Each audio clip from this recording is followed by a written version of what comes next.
Okay, in our last session, we knocked out all of our verse, our pre-chorus, and our bridge vocals.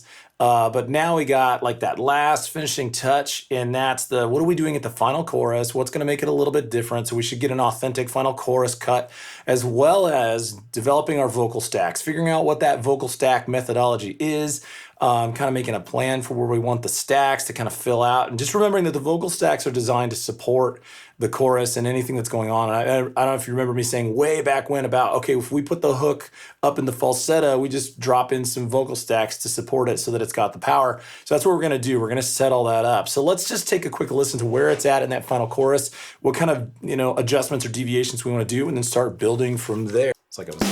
I'm betting on blue skies, blue skies.